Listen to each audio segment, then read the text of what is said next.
Cola vole, une histoire de Bertrand Solé avec des illustrations de Myriam Mollier. 6 fois 3, ça fait combien ? 6 fois 3, j'en sais trop rien. Petit Cola est fatigué. Petit Cola pique du nez. Alors, sans bouger de place, Petit Cola quitte la classe. Et le voilà dans la rue. Il n'est plus fatigué du tout. Au contraire, il aurait envie de courir. Dans la main, il tient la ficelle d'un cerf-volant, un dragon rouge, jaune et noir qui a envie de s'envoler.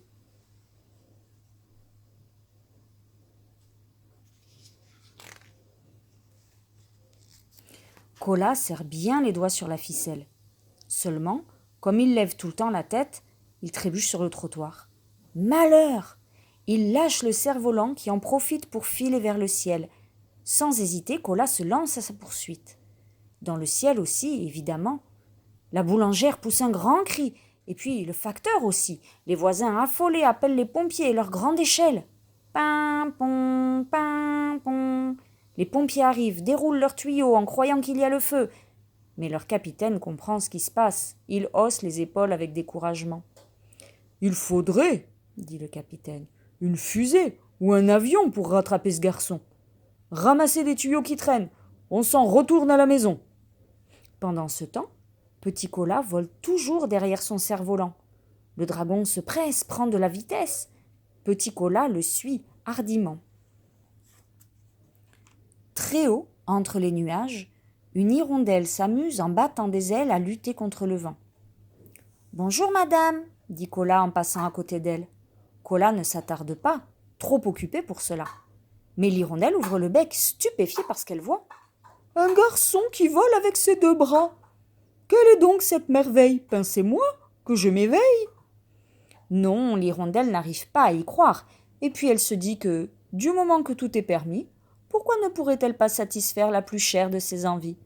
Se baigner dans de l'eau claire. Et oui, pourquoi pas après tout ?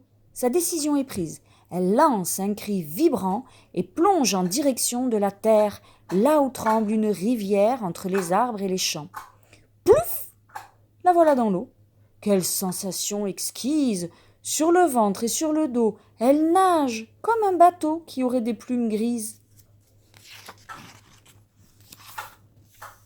Mais nager ne l'empêche pas de remarquer non loin d'elle un poisson rouge qui la regarde avec attention et lui crie. « Ne fais pas de si gros yeux, je suis vraiment un oiseau. »« Mille excuses, dit le poisson. Comprends-moi si je m'étonne.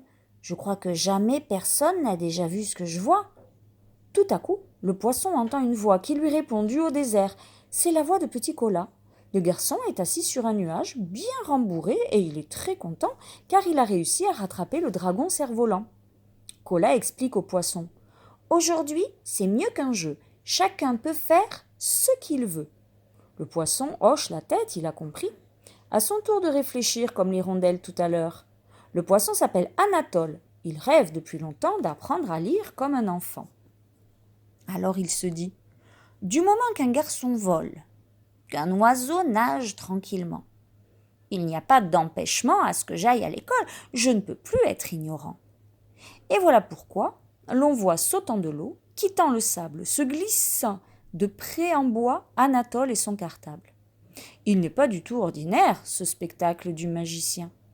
Un poisson sur le chemin, une hirondelle dans l'eau claire et Cola qui vole en l'air, son cerf-volant à la main.